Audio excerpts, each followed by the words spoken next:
we're back, Ian. Yo, we are hello, live. hello. Live on the YouTubes again.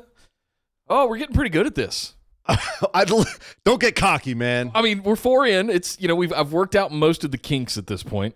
You guys be sure and let us know at any time if in the chat if the stream drops or if the audio isn't good enough or not loud enough or any of those kinds of things. But I got some good confidence. We're gonna pull this off. Okay. It feels good. I'm glad you're confident. Yes. I wouldn't mind a little more meat on my mic if you wouldn't mind, Ooh, sir. Well, I can turn you up now that the music has stopped. Wonderful. Thank you, right, sir. I'll turn myself up a little bit too. There Beautiful. we go. Ah, la la la la la la la la la la. There we go. All Lovely right. singing voice, sir. What a lovely singing voice you have. Hello, everybody, and thank you for joining us this wonderful Monday afternoon. We have just seen Summerslam and Takeover, and we're going to talk about it very shortly. What do you think, Nick? Should we get right into it? Yeah, let's not waste any Let's more start time. up this These people show. are here to see a show, so let's not. All right. They're not here to see our stand-up comedy improv act, That's good. It's a really good thing. Because I'm terrible at that stuff. Yeah, me too. I'm going to make sure I push record this time. So let Please. me fix a couple of little things here. Get rid of that. We don't need that. And that can go there. And what am I hearing? Garbage truck? Yeah. Los Angeles. Mhm. Right? Los Angeles, ladies and gentlemen. Yay. All right. The wonderful, busted wide open Orbital Jigsaw Network Arena Exactly. right next to the garbage dump. All right. Push and record. We are recording. Say something for me. Make sure we're picking you up. Something for me, making sure we're picking you up. And we are. Guys, as always, we're going to kick things off with our good partners over at Blueberry. Here we go. A 3, a 2, a 1.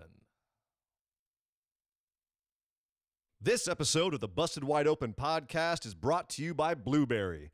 Blueberry offers the best media hosting, accurate listening stats, and their all-new PowerPress Deluxe sites, a no-setup WordPress website for your podcast with all of the necessary links to share your show with the world built right in. If you currently produce a podcast and are looking for a better media host or looking to start a new one from scratch, head over to orbitaljigsaw.com/BWO and sign up for the best media hosting and a PowerPress Deluxe site to get your first month absolutely free. That's orbitaljigsaw.com/BWO, or just use the promo code BWO at checkout for your first month free. And with that said, enjoy the show.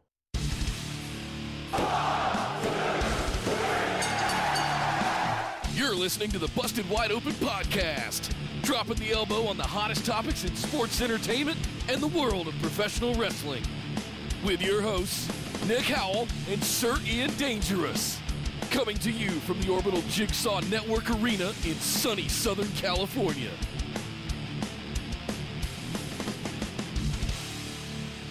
Welcome back to the Busted Wide Open podcast, but if this is your first time joining the show, I'd like to welcome you back to episode number 87. Woo. I am Nick Howell. And I am Sir Ian Dangerous, and we have just had a massive weekend of WWE programming, pay-per-view programming specifically. Yes. We had SummerSlam and TakeOver Brooklyn 4 this weekend from NXT, and it was overall, I'd say, a really entertaining weekend. It was a lot of wrestling, but I was really entertained, man. I feel really good coming out of this weekend.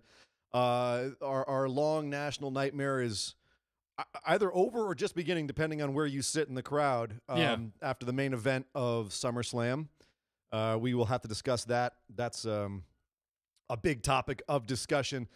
We also had a ton of other big title changes and shmoz finishes and squash matches. What is a shmoz finish? That's when it's like a weapon is introduced, or it's a DQ or a count out. It's a muddled finish. It's not an actual definitive. I had never heard that term. To a match. Shmoz? Shmoz. I believe it's Hebrewish of some sort.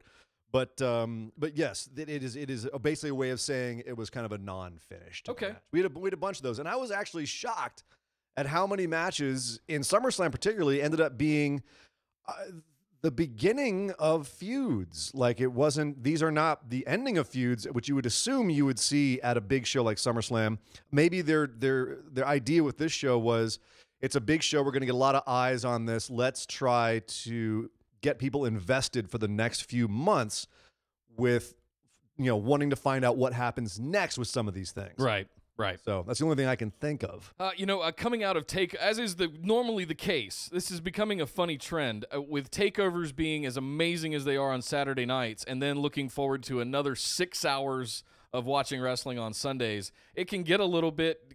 I get a little bit hard and critical of the main roster pay-per-views because of the high that I'm left on coming out of takeovers. And there was some of that this time. It wasn't as big as it has been for some of the B show kind of stuff, but WrestleMania Takeover was amazing in Chicago. Yep, and then this one was also just amazing for Takeover. Well, Chicago was also awesome. Yep. So that was me coming into SummerSlam, was riding that high, going out on what we saw happen at Takeover, and then coming into this, and I was telling you before the show, it felt a little long-winded. There were matches I completely forgot had not happened yet. My energy stayed up for most of SummerSlam. Because every time a new match would come around, I would be going, "Oh, cool! I want to see what happens with this one. Oh, cool! I want to see what happens with this one." Even with ones where I was shocked by what happened in the actual match, or let down at the end of it, or whatever, I always had energy for the next one. So that was to me the sign that, at least from where I was sitting, that it was a fairly well put together show. Yeah. And in addition, I've gotten used to the takeover and then the main roster gear shift, if you will, and kind of getting in the mindset of I'm watching something that fundamentally is, from a creative standpoint, built differently. Yes. They are trying to do something different, and the presentation is different, the talent is different, the philosophy is different. So I'm able to really kind of change and say, I would like to see more of the kind of stuff that they're doing with Takeover, because that's what I prefer with the product. But at the same time, I understand, mentally at least, what WWE is going for in terms of how they want to present their main roster product. So I don't know. For me, I was able to shift the gears. I haven't been able to yet. But that being said, there's still some stuff on the main roster that no matter what gear I put myself in, that car is going to stall. So, but the thing is, we can't just talk about this in general sense. We got to dive right in and talk about the whole thing. So let's go. Let's do it. And let's start off with talking about SummerSlam.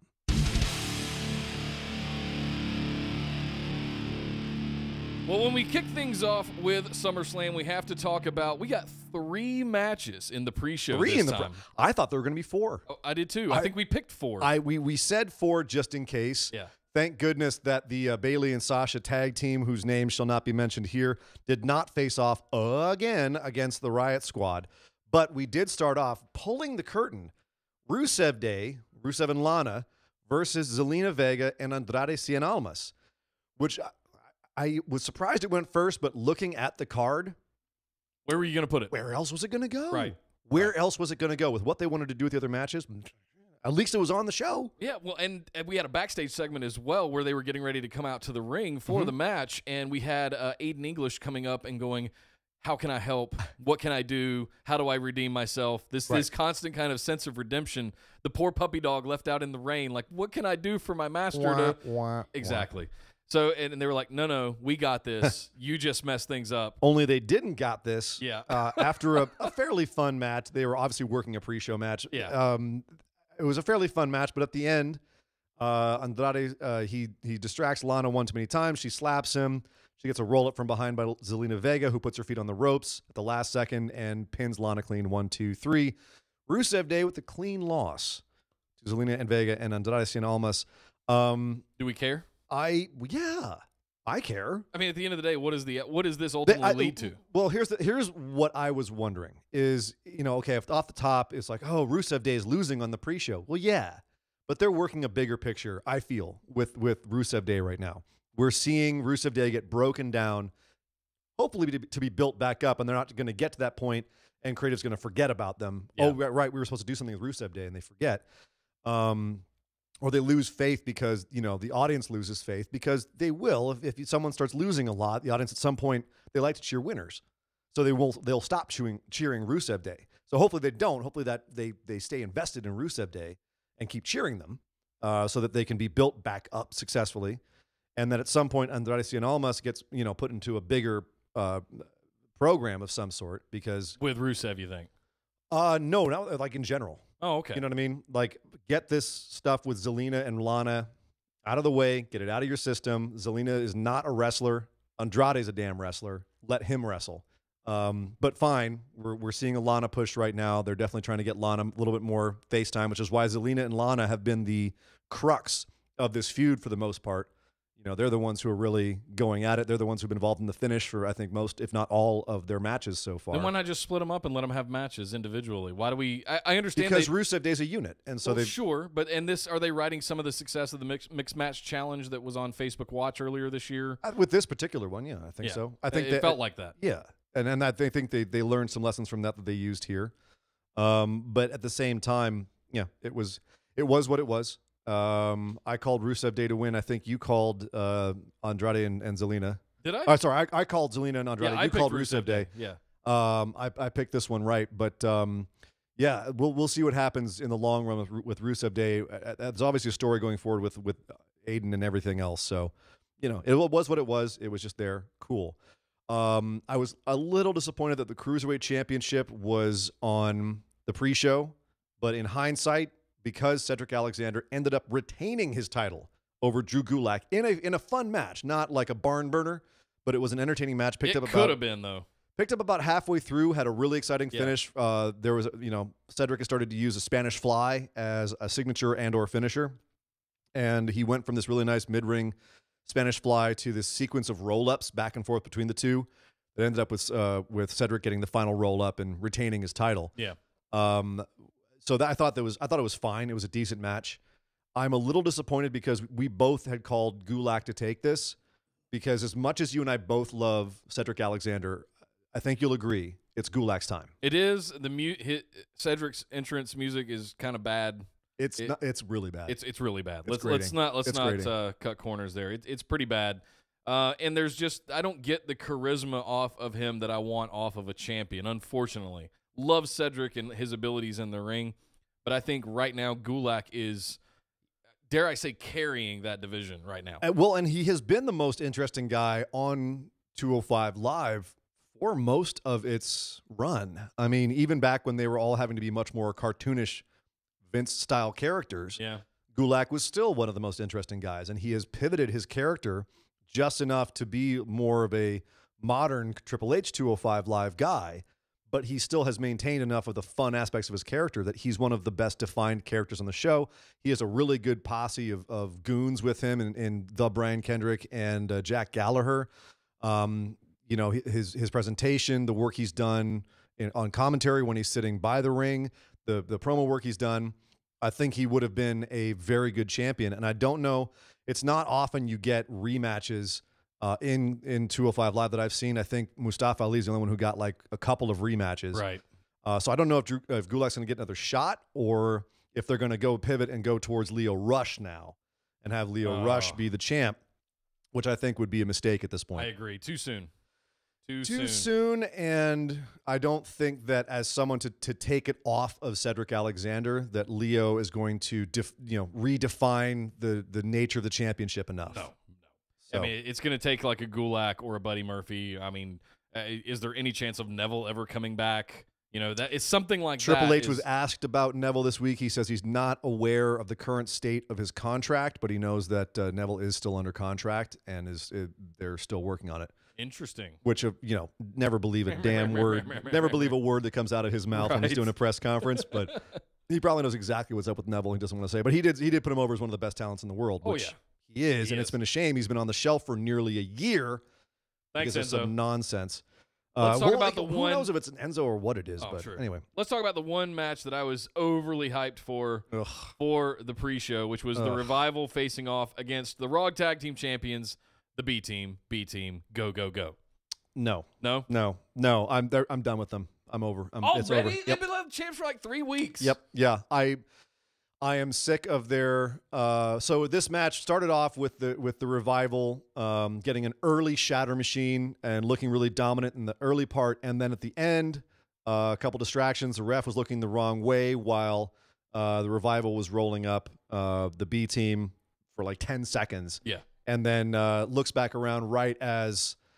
See if I can get who ran into who here, but I think it was Dawson ran into Wilder, who was pinning Axel, right, and it rolled over the pin into a reverse pin, and the ref counted it down. So it was basically an act by accident.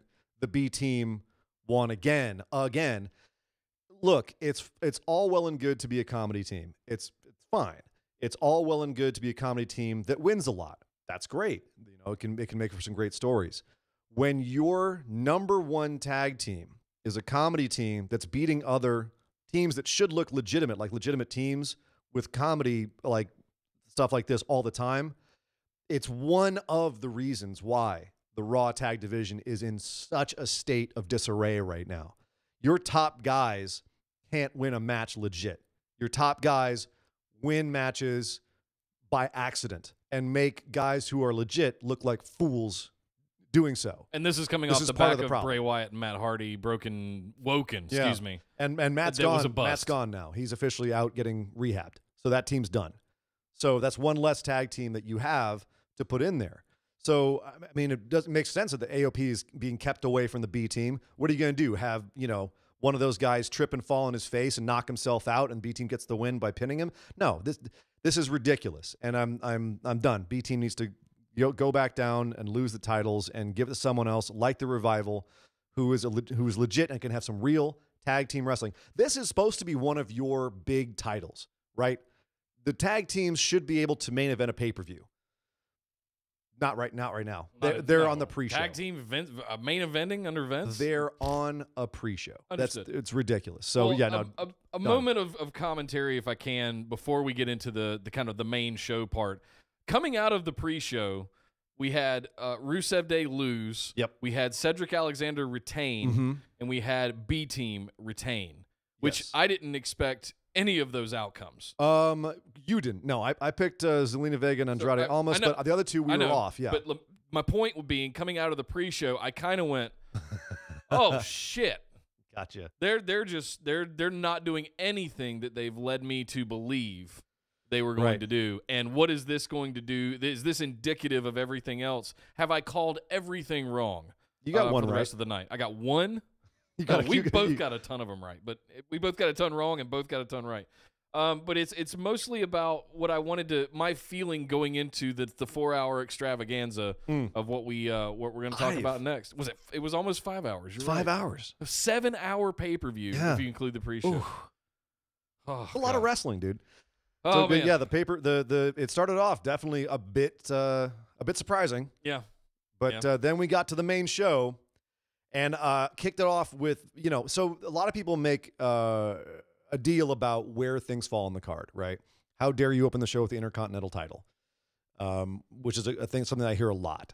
Sure. If the Intercontinental title has some of the most over guys on your roster and your philosophy is to start that crowd hot, yeah, you do that first. Absolutely. You don't build it like New Japan where it feels like a sporting event where the undercard is the undercard and you build to the main event. You start hot. You start hot out the gate. And they did. Yeah, they did. They didn't even have the champ come out first. They didn't have a guy involved in the match come out first. First guy out on the main show, Dean Ambrose. Because pop. And good God did he get a pop. Yep. Dean comes out and then Seth comes out for their match against Dolph Ziggler and Drew McIntyre. Obviously, McIntyre and Ambrose in the corners for their respective guys. Well, interesting thing here as well, Ziggler came out in front of McIntyre, which I thought was interesting. He always does. Champion come out last. I guess that's what I'm thinking. I see what you're saying. Well, so yeah. Ambrose came out first and then followed by Rollins, but then Ziggler came out followed by McIntyre. I'm trying not to read too much into that. I thought it was that the Seth coming out after Dean thing was the more of the irregularity than the other way around. The champion usually comes out either with his corner mate behind him or coming out next. Four entrance songs is another big question. When the guys are as over as these four guys are. Okay. Absolutely. And that is the way that Dolph and Drew have been entering. Is Dolph out and then going, check out what I got. Yeah. I got a Scottish psychopath. Fair so enough. So I thought that I didn't read too much into it. What I read into was the length of this match. They let this match go a long time. And as we mentioned, there was a bunch of squash matches on this show. All those squash matches, by the way, were raw. Seriously. All the other Raw matches put together were 2/3 as long. All the other ones put together added up to 2/3 as long as this one match was. Holy smokes! Interesting little statistic. Huh. But yeah. But this was it was a good match. It got really good. It started slow, which seems to be Ziggler's stock and trade these days. Is starting slow, lots of rest holds, and then building. But my God, when it got going, this was a great match. Yeah, it was a really good match. One of the best matches on the card. Not surprising. It's Seth and Ziggler. They can put on a show. And then you had the dynamic of Ambrose and McIntyre outside the ring and their face-offs and their moments, and Dean just walking right up to him like, "What are you gonna do?" Did I mention that I thought that Dean and Drew were gonna start feuding? And I'm like 95% sure that they're gonna have their own little feud. Sure. And every time they got FaceTime with each other, like just got up in each other's face. Like Dean's a big enough dude that he can get pretty up on Drew. And it just looked, I'm like, oh, God, please. I can't wait for these guys to beat the crap out of each other. This is going to be fantastic. That's going to be good. Or put McIntyre with Rollins for the Intercontinental title. Maybe he gets a run at it now, and Dolph has dropped it. I think the plan is going to be Seth and Ziggler continue because now. Sense. So the end of this match, first of all, some of the moves that happened in this match could only happen with these two guys working together. There was one. It was a inverted. It was a reverse superplex or an inverted superplex where into a reverse rollover into a reverse DDT. Yeah, or like a sidewalk slam DDT. He basically inverted what he normally does, which is a superplex to a Falcon Arrow. He just basically turned the guy around on that move, and I don't know if I've ever seen that before. I don't think I've ever seen that before either. I mean, I think they call it a modified sidewalk slam. If you ever need to get respect for Ziggler, because respect for Seth for putting on that move, but Ziggler's got to be the one that takes it. And injury is so easy with that move. There's probably a reason we have never seen it. Yeah, exactly. That was one of the spots of the night, of the weekend, I would say. And that's saying something given what we're about to talk about on TakeOver. Yeah. It was a great one. And then we had a nice sequence with some distractions. Seth and Ziggler both going for a super kick at the same time. Ziggler's a second too late. Seth hitting his, and then the stomp. 1, 2, 3. Seth Rollins, your new Intercontinental Champion. Yes. This surprised me. I'm not going to lie. I thought Ziggler was going to retain because Dean's back, and there was going to be some sort of interference cluster on the outside, and then we were going to have this feud go on. I guess it's going to go on now with Seth as the champ and Ziggler chasing. And Dean and Drew they're gonna go be the henchmen that are fighting. I don't know. I think this may lead to them splitting them up again at this point, and we end up where McIntyre the role reversal. I think McIntyre is going to take front and center here for a bit. Yeah, that's what I mean. Is like he's going to go have his own whether it's Dean or Seth. I think it could be either one of those, and I wouldn't be mad at it, but. I think he's going to kind of supersede Ziggler for the short term. Well, I think in the sense that right now Dean is a bit of the hotter property. He's fresh off, he's fresh back. Everyone loves Seth, one of the most over guys in the company right now. But Dean's going to be a little bit hotter at the beginning because welcome back, Dean. Yeah. And he didn't heel turn, which a lot of people were calling. I was going to bring that up. Yeah. And frankly, Drew just brought it up in chat here. That was one of the things. He was walking around doing his I'm crazy Dean Ambrose at the end thing of the match? At the end of the match, and I'm going, he keeps cutting eyes back to him, and I'm going, oh, he's going to do it. Oh, yes. Oh, he's going to pop. Oh, I was on the edge of my seat. I'm like, here comes. Oh, no. Okay. All right. I guess all he's. Right. So we're just going to fist bump and move on. All right. Cool. All right. That's how they're doing it. Because we saw like they could have gone either way with it. Like, I understand why they would keep him face and on Seth's side right now because of Drew McIntyre. I can also see how he'd turn heel. But I was definitely like, absolutely. To answer Drew in chat. Yes, there was absolutely a moment where I was like, it's coming right now. Yeah. He's letting him win the championship, and then he's going to challenge him so that he can beat him for the championship. No? Okay, we're moving on. No, all right. Well, let's see what happens tonight on Raw. That's going to be an interesting dynamic. I think how that all of this speculation we're doing will be developed, I think, or at least set in motion tonight on Raw for the Intercontinental Championship. Next up, we had a little bit of a Bella's moment backstage. I wanted to talk about this really quickly. Okay. I want to talk about this really quickly because we had the Bellas backstage, and it's funny given everything that's happened with the women's evolution, revolution, blah blah blah. To see them again and to see how they present themselves and how they feel now, they're like the last ugly vestigial remains of the Divas era. Yeah. Them and the Lana push. But it's just, yeah, they drive me nuts now. They always drove me nuts, but now they drive me extra nuts. Here they are backstage, asking what they think of Ronda Rousey. Like, oh, we love Ronda, but we're here to talk about all the stuff we're doing. And here's this show, and here's this show, and here's this product line, and here's this. Because WWE they're is paying shills, for it. of course, absolutely. But they're just their way of giving a promo is just so stilted and awful, like even more fake than what people complain about with a lot of people that get the scripted lines. Like, it's just so grating. They're so grating. And then we see them later in the show at ringside for Ronda Rousey's match, and the only thing I could think in my head was Nikki Bella, Ronda Rousey at Evolution. Nikki Bella, Ronda Rousey at Evolution. Kill me. Kill me now. I think that with all the hugging and kissing and everything that was going on after the Rousey match, which we'll talk about a little bit later, but I think my comment was, this is so gratuitous, I'm going to vomit. Like, it felt so gross. And I felt that way about this advertising spot backstage. Completely gratuitous. Like, come on, it's a pay-per-view. This isn't TV. Do this on TV. No, but that's the thing, is that they got to get the message out. It's just, it was so transparent that it was absolutely grating. But yes, stay tuned. You're probably going to get Nikki Bella and Ronda Rousey. Nikki's going to do another little heel turn, and you're going to see her against Ronda Rousey at Evolution, because they are the two most highest visibility female stars that they have. We're this in early the mainstream media. early in the show. We got to keep talking about wrestling, or I'm going to start throwing up. All right, well then let's talk about some wrestling. Yes. New Day putting on a barn burner of a match against the Bludgeon Brothers, which I never thought I'd say. Unfortunate about the finish, where one of the Bludgeon Brothers, where it was Rowan, took the mallet to the back of Big E as he and Xavier were about to put the up, down, down on Harper. And so there was a DQ finish, which was the only thing keeping this from being one of the matches of the night, in my opinion. Yes, and you said your spot of the night was that reverse superplex. My spot of the night was Xavier Woods jumping off the top rope with a big elbow onto the floor. To the outside. What? Wow. That was a hell of a move. That made me hurt. Like, yeah. Don't do that stuff. That was my spot of the night, honestly. There was a couple of possible ones in this match that were fantastic spots. It was the most, I think, the most of a real match I've seen the Bludgeons have. It wasn't a squash. They actually had a competitive wrestling match. Yeah.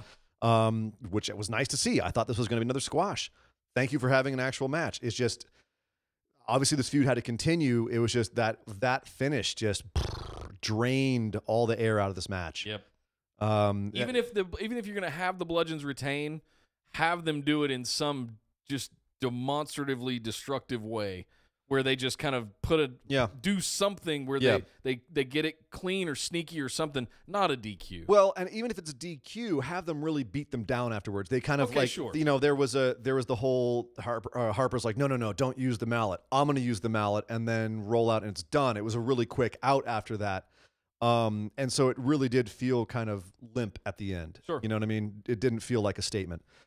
But totally. but yeah, so far you picked the Intercontinental Championship correctly. I picked this match correctly. We're tied. We're tied at this point. Excuse me, I'm up by 1 because I got the pre-show match. But here comes the one that I've been waiting since last night to talk about.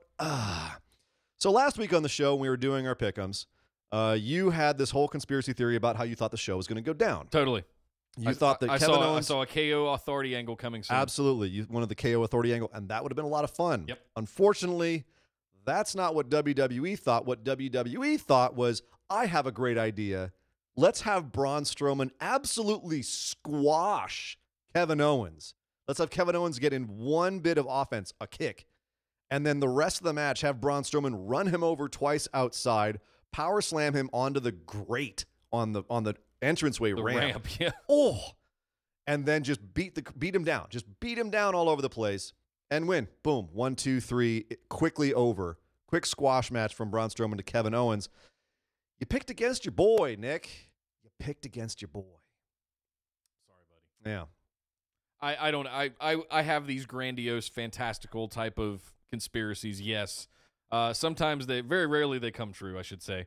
But they're a lot of fun, right? They keep the show entertaining, all that stuff. What was it? Cena getting the title at WrestleMania and to become the record beating Brock? Yeah. For a year, I rode that train, man. Yes, you did. Anyway, I did not. It all makes sense now in hindsight, having seen the entire show. Now that we know what happened at the end, but no, I still think there was a missed opportunity here. So We'll see where things go. There was, there's so many different roads you could go down, and they went down the one they went down, and honestly, I think there was logic behind it. And when we get to the main event, we'll talk about that. Yeah. About how exactly they played this all out.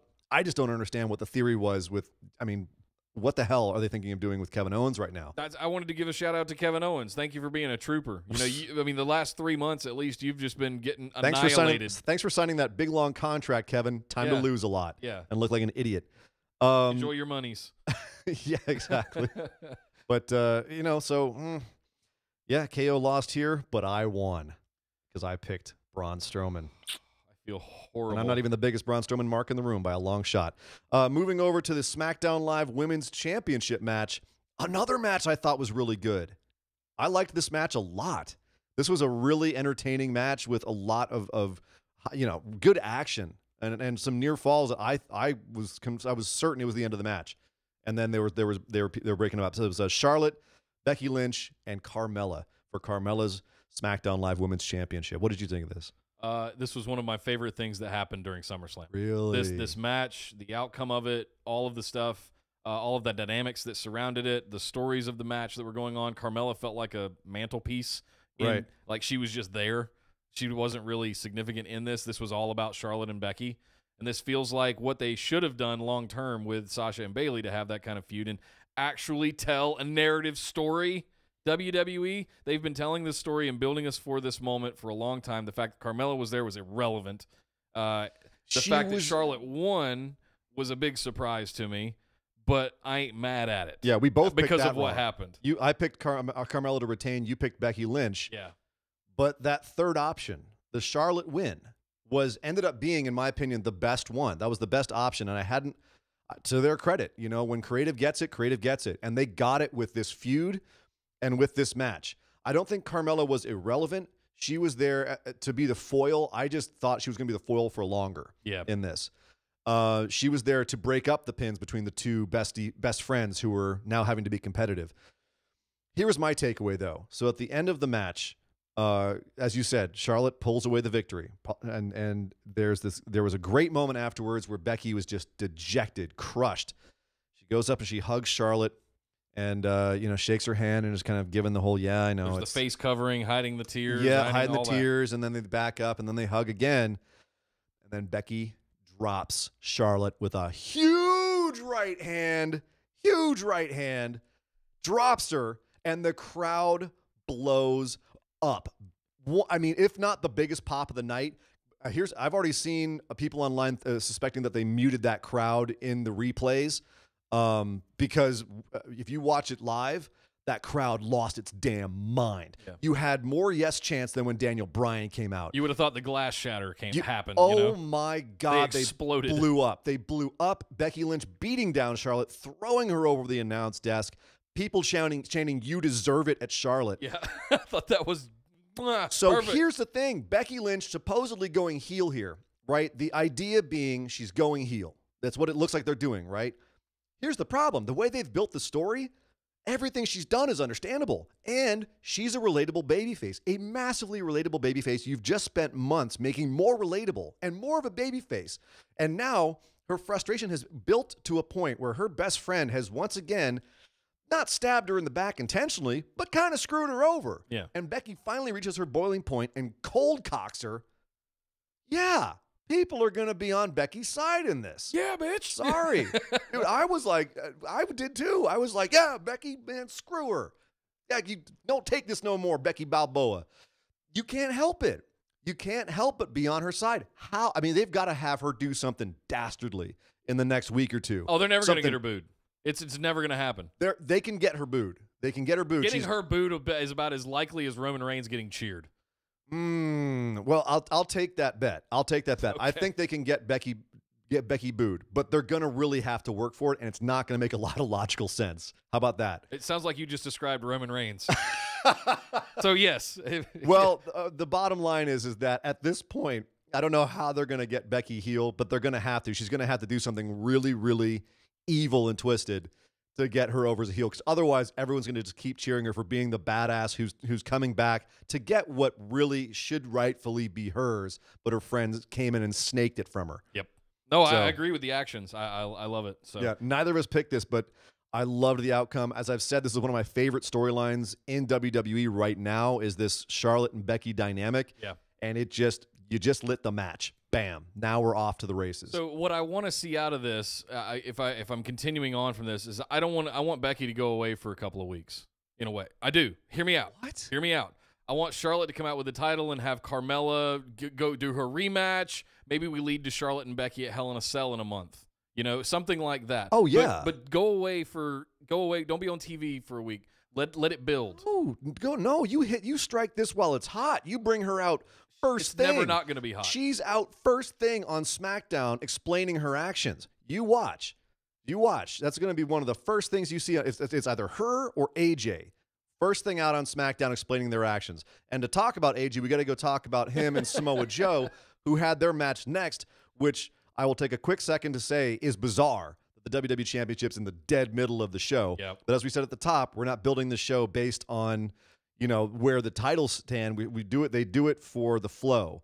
And this was a good place to have it in terms of flow and in terms of the match that they were writing and the match that they built. When you look at how this match was paced and the finish and the writing of it, this was the right place to have this match. I disagree respectfully, but I want the WWE Championship to be relevant again, and I feel like it's a more prominent title than the Universal Championship, Right. And that's not the way it's being treated. But if you look at the other matches that are on this show, this was basically the first main event at the middle of the show. This was the end of the first real build of this show, and then it kind of they let the air out of the room a little bit, and everyone breathes for a second, and then they build back up to the main event.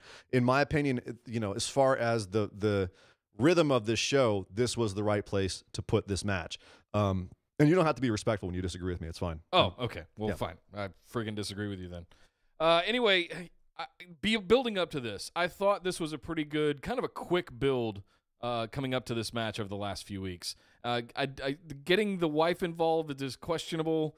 They did have some kind of relationship back in. She was under a different name or something back in TN. I don't want to get into all of that stuff, but it was Charmel was Charmel. Claire? Charmel. I think it was Claire or No one something gets like that. All right. Anyway, the point is, I thought it was interesting dynamic to have, and I loved Joe grabbing the microphone before the bell rang and basically doing it.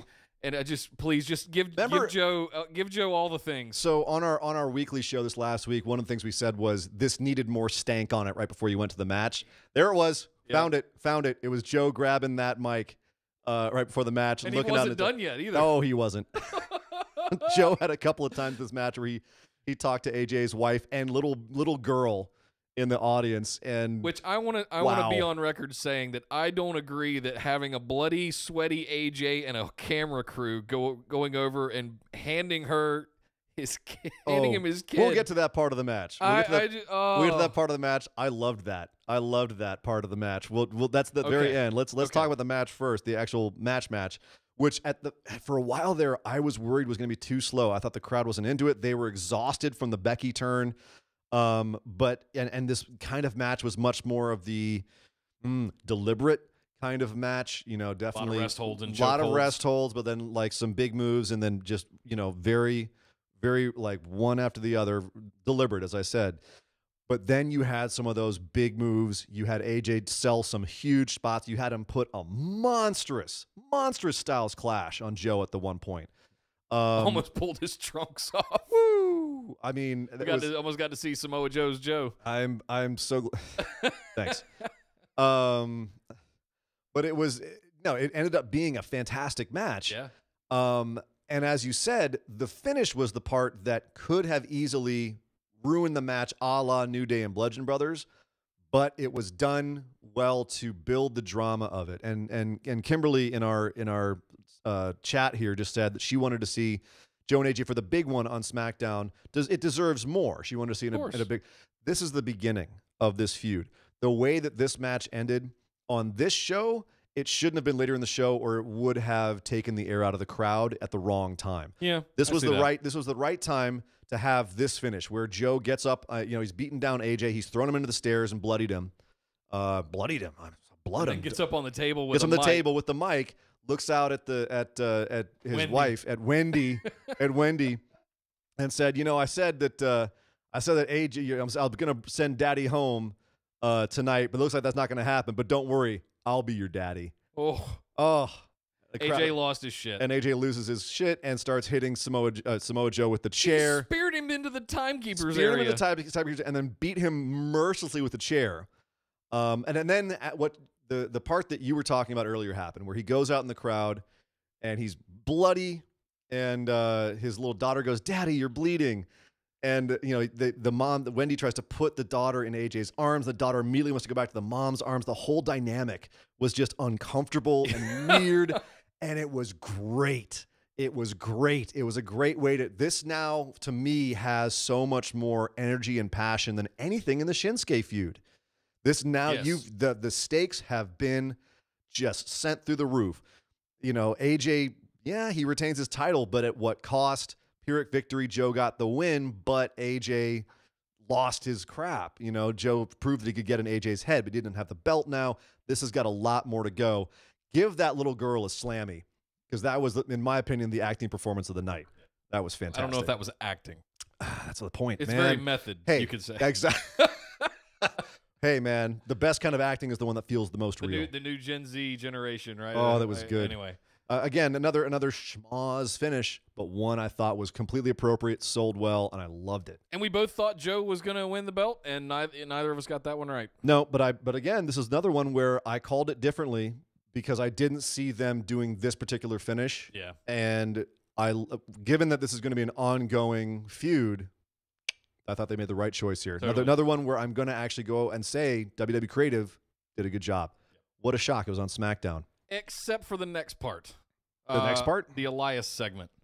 I didn't mind the Elias segment. There was no Lashley. Where was Bobby Lashley? Exactly. So he just came out, and there's a lot of unknowns.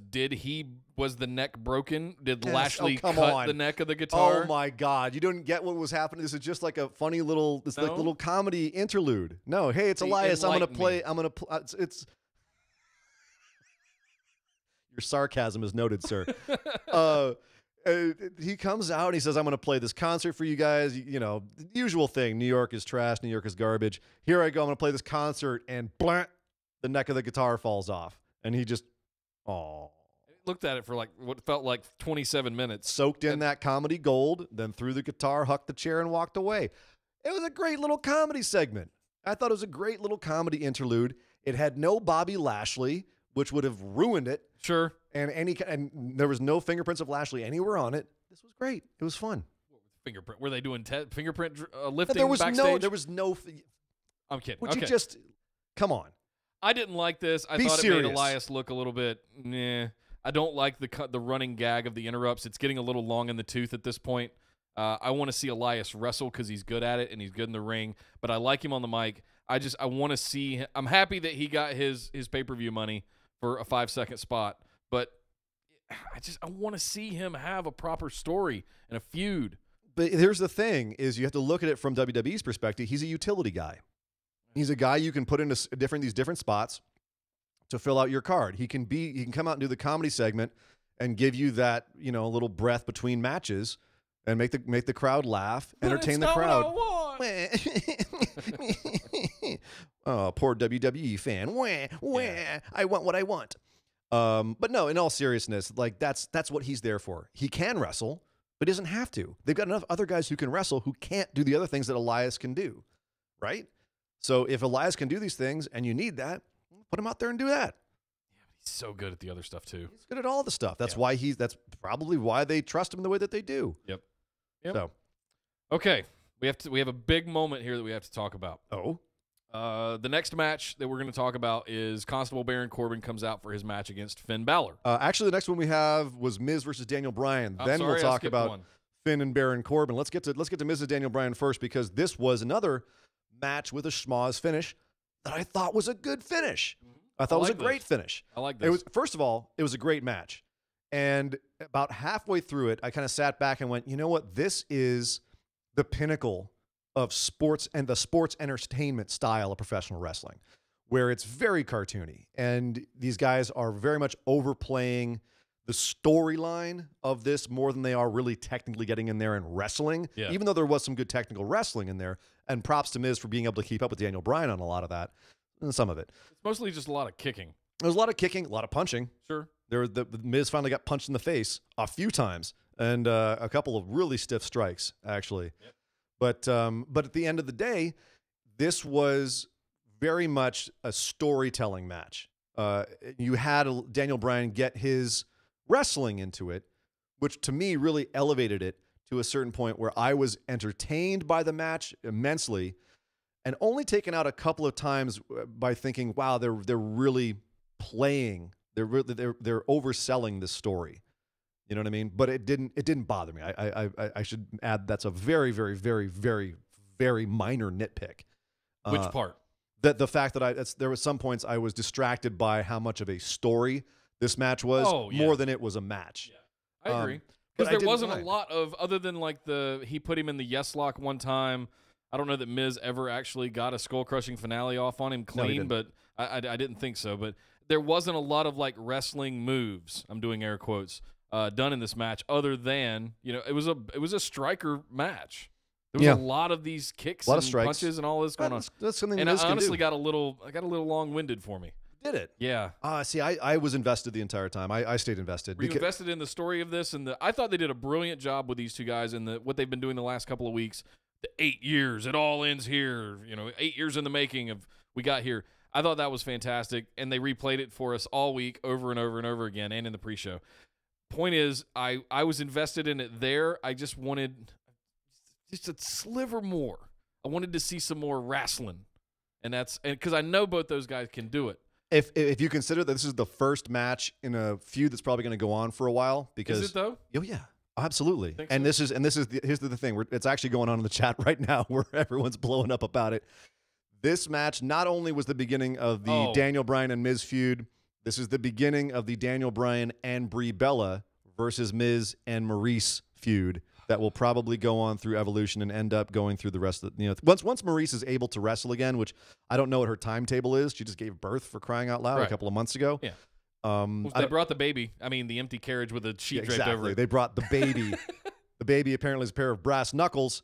So that's the beginning of this. That's why Maurice got involved. At one point, Miz, of course, getting beaten over to the side of the ring, falls down over the barricade in front of Maurice, who slips him a little something in his left hand. Brass knuckles. And slips him some knucks. Yep. And ends up catching Daniel Bryan with those on the side of the head. 1, 2, 3. Daniel Bryan loses the first match of this feud. Again, I thought that was a really good way to start the story. It gives Miz a huge platform to crow on. It's going to make him even more insufferable. And Daniel Bryan had a nice segment later where he was backstage with Brie, saying how mad he was about losing to Miz. He's going to go punch some walls, and Brie's like, "Cool. Well, you do that. I'm going to go back out and enjoy the show." I got to go tape Total Bellas. No, unfortunately, I think we are heading for a feud where Brie and Maurice are involved. But hopefully we get some good Daniel Bryan Miz matches before that happens. And also, I think that'll be a fun feud. I really do. Even with, I think the tag matches are going to be pretty insufferable, but the feud will be fun.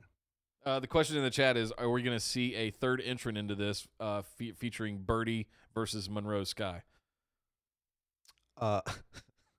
That's like 20 years down the road. Maybe 20 years. Okay. Yeah. Maybe we'll still be doing this podcast. It's been going on for 28 years. We were here the day that it all started 20 years ago. Your dad fought my dad. Now I must fight you. Yeah. For the honor of my family. I don't know why they became somehow kung fu fighters, but whatever. Samurai or something, right? There's a baby match. It'd be kind of like a minis match in Mexico. Only is that a new stipulation? The babies match. And you got anyway. We're getting way off track here. Beating each other with the pacifiers. Oh my gosh, she's got the pacifier. She's pacifying her with the pacifier. Moving on. We both knew that Miz was taking this one, but what we didn't know. I could have swore you picked Daniel Bryan. What's that?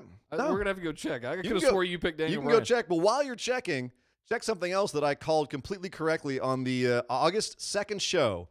I said that they were building up for something with Finn Balor and Baron Corbin. Just stretch out my shoulders here. Because I said that to me, it seemed like they were building towards having Finn Balor face Baron Corbin as the demon. Yeah. And by God, Out came the demon. I didn't believe it until I heard the Dong, dong, dong, dong, dong, dong, Yep. dong, dong. And I stood up out of my chair and went, And so another thing we should point out is this whole show, apparently now we're in the era where pyro is passe, but VR or AR, I guess, AR. augmented reality special effects are now the thing. And most of them were either cute or innocuous, having phenomenal hovering above the crowd when AJ came out, having these weird stands of pancakes on the side when New Day came out. When Roman comes out, there was a gigantic pit bull above him. Here was one where I thought this was fantastic. So Baron's in the ring. He's acting all cocky. The lights go out. The red lights start flashing. The music starts. The mist covers the stage.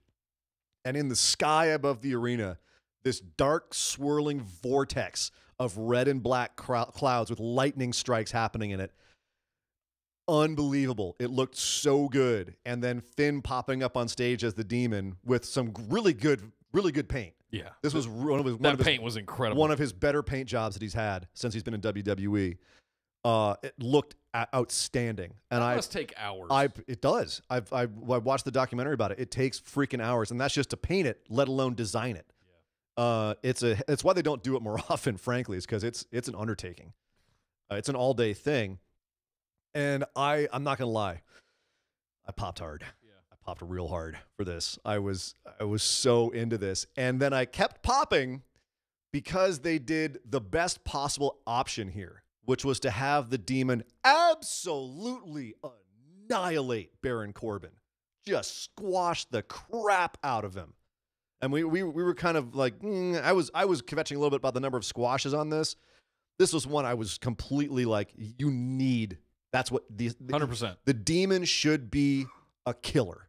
Just, it's over. Yep. And I love that how Finn has begun to now define the demon as having a different physicality, a bit of a different move set. He's got to come to some of the same moves with a bit more pepper on him. I wonder if his tongue hurt from sticking it out for 10 minutes straight. Yeah. That actually made me think because so the tongue was there to define where his mouth was because he painted his lips this time. But it made me realize that might be why they have him grow the big beard and smile all the time, to draw that much more of a differentiation between him and the demon. Maybe. You know what I mean? Because he didn't smile at all as a demon. No. There was no smiley Finn. There was straight up killer in that demon. Exactly. So, one of the criticisms of the demon back in NXT was it's basically just is painted Finn. Now they've done a really good job of showing, I'm happy-go-lucky Finn. Hi, guys. Hey, I'm here. I'm just happy to be here. And when he's the demon, he's a terrifying creature. Yep. And Don't summon the demon unless you mean it. Nope. I loved it. I mean, I thought that was the greatest payoff to this feud. The bad guy gets the comeuppance. We were saying in that 8-2 episode, this is either going to be them finally pulling the trigger on Corbin or a way to get Finn over by having him lose to Corbin, but then ultimately win this feud. And that's what they did. Somehow invoking the demon, I think is what we said about it. At some point, if Finn's like, I can't take this guy any other way, I'm going to go to the dark side. Right. I did go back and listen to it, and I think that was what we had ultimately said was that, he couldn't get past Baron Corbin, so it would be the thing that ultimately brought out the demon. I didn't think they would bring it out for this, but I was very excited when it happened. Yeah, and here's the thing. Now, in hindsight, the whole build to Corbin and Finn makes more sense. Oh, sure. It was a little bit lackluster in terms that they didn't really invest in it a whole lot, but now I thought it paid off. Yeah. I really thought they paid it off. Yep. So I'm glad I changed my pick to Finn. I had originally picked Corbin. You did. You originally picked Corbin. Yep. And then you're like, you know what? Screw it. Another match, one match that we both called correctly, Jeff Hardy versus Shinsuke Nakamura. Fine match. It was funny. They were both imitating each other and making fun of them. It was enjoyable. Yeah, it was for the placement it had on the card, which was, kind of the pause before the last couple of matches. I thought it did a really good job. I thought it was an entertaining match. It was fine. It was more exciting than and definitely some bigger bumps than a SmackDown match because, dear God, that swanton bomb to the ring apron to the floor. Jesus Christ, Jeff. No wonder you're hurt all the time. He actually came out and talked about that. He says, yeah, my back's just not what it used to be. Really? You're 40 years old with the career and the style that you have? You don't, anyway. But he said he's transitioning more to having the twist of fate be his finisher because it's just easier on him. Okay. And he's basically been holding off on the swantons only for television or if he's feeling good at a house show is basically what he's saying. He's like, yeah, my back's jacked, but I'm playing it by ear every time. Well, he obviously saved up a bunch of swantons for this pay-per-view because that was the nastiest one I've seen. I curled up and he didn't on even my land couch. It. What's that? He didn't even land it. Not got out he of the landed way. on the apron. Oh, yeah. That's what I mean. Nakamura moved out of the way and then went inside, of course, and pinned him for the 1-2-3 after a Kinshasa. Let's talk about the big part of this match with, of course, you said Nakamura won, but after the match, Randy Orton's music kicks. He comes out, looks longingly, and then turns around and walks out. What was the deal? What do we expect from Randy Orton at this point? Is he next in line to come after? Are we getting Randy versus Nakamura 2.0 this time for the U.S. title? I wasn't very excited about that last year when it happened, and I'm not excited about the potential for it again. I don't know what's going on with Orton right now. I do know why they had him walk out and then walk away and just leave because he's now they want the fans to hate him. If he comes out and RKOs people, the fans want that. Yeah. Don't give them what they want. If you're a heel, that's absolutely why they did that. They wanted you to be like, man, screw you, Orton. What the hell was that? That's what they want. That's absolutely why they did that. Mission accomplished? Mission accomplished. Yeah. Absolutely. It was frustrating. That's supposed to be frustrating. That being said, I have no idea where they're going with this because I don't know how healthy Jeff Hardy is. You know what I mean? They did, the commentary did say Orton's here to destroy all the heroes. So that may be their way of saying he's going to go for someone else. I don't know who really is a hero on SmackDown right now besides AJ, who's involved with Samoa Joe right now. So I don't know who else he would go for. Again, Nakamura feels like a fifth wheel between Jeff Hardy and Orton. So, but it looked like Nakamura put away Hardy for good. So we'll see. All right, we're here. It's time. The last two matches of SummerSlam, and both of them under 5 minutes long. I hope you guys are ready because I am a big balloon of hot air that has been sitting and waiting to talk about this for the last 24 hours, I guess almost. Which one do you want to do first? Women's or men's? Well, women's, of course. Women's, okay. Let's go by order of the show. Okay. I want to let you introduce it because I'm mostly just mad and irritated. Really? Oh, big time. Oh, big time. I was entertained until the end of the end, until after the finish, and then what happened. The celebration was what drove me nuts. Thank you. Okay, that's what drove you nuts? Yes. Because everything up until that point was just fine. Like, if you're going to have Ronda come in and squash Alexa, I can argue both sides of it. I think it's bad. It's a bad look for your champ. It's a bad look for Alexa, who up till now has been the kind of squirrely heel who can, plan and get her way out of things. And this, she looked like an idiot who couldn't wrestle. Ronda no-sold everything of hers and just dismantled her. I mean, to the point where she even used the fact that Alexa is double jointed on the elbow to make that armbar look even more brutal.